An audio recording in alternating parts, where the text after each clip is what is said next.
Dr. Kitauka. At the very outset, I would like to say that I personally welcome this proposal on the cooperative security approach. You know, our vicinity, the Philippines, is one of the epicenters of these disputes in maritime East Asia. It's way inside our exclusive economic zone.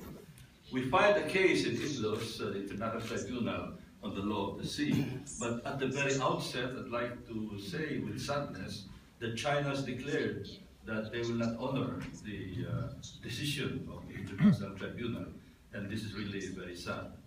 This is a very challenging situation, and we are talking of a big body of seas and a lot of small islands, small rocks, reefs, etc., etc.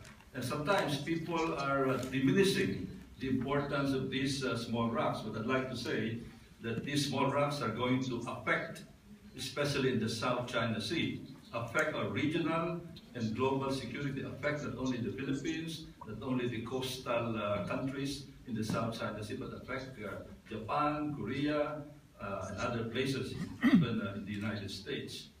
One example is that we've lost already two important features in our exclusive economic zone.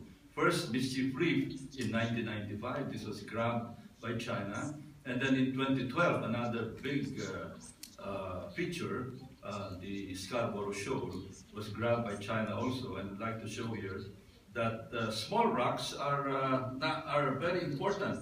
If we look at history, the Pacific War was won with a lot of battles in the atolls, tiny atolls, rocks, islets, names like Truk, Tulagi, Saipan, Bajalain, Tarawa. A lot of people, a lot of soldiers died defending and attacking these little dots in the West Pacific area, shown by this map here. And in the case of the situation in the Philippines is strategically located because it is athwart the eastern periphery of the South China Sea.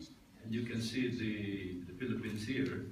And every speck of Philippine territory is going to be strategic, both in peace and in conflict. I'd like to show Scarborough Shoal. Some people are saying that this is a small feature, but it is not small. It is equivalent to the size of a major city in the Philippines, Quezon City, one of the largest cities in the Philippines.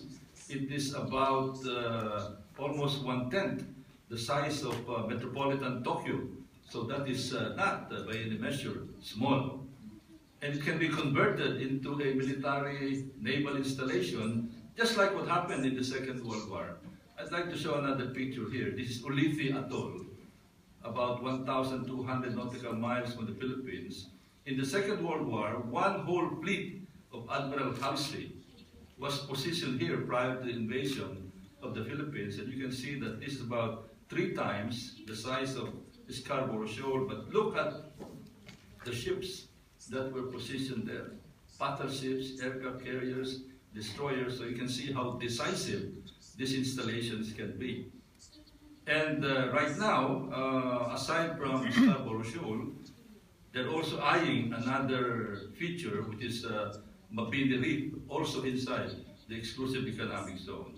And we are, per intelligence report, this Mabini Reef, if converted into an installation, as you can see from this map, a J-11 fighter jet can cover a radius of 1,000 nautical miles and will cover the entire Philippines, the entire, almost all of Vietnam, the whole island of Borneo, and practically the entire South China Sea. So this is going to be decisive. There's another major development, a lot of reclamations going on. Several reclamation projects, and one big reclamation project, you can see here, there are reclamation projects here, here, very close to the Philippines. And once those reclamation projects are completed, some airstrips can be constructed there, just like in Fiery Cross Reef, where it is projected that a 3,000-meter long runway can be constructed there. And with that, a lot of military activities can be undertaken there, and it is going to affect in a very decisive way the security not only of the Philippines, but neighboring countries and even those countries outside the South China Sea. So on that note, I'd like to repeat that personally, I welcome this proposal for a cooperative security approach so that we can settle these disputes not only through international tribunals, but through another party where the contending parties are part of the cooperative agreement. Thank you very much.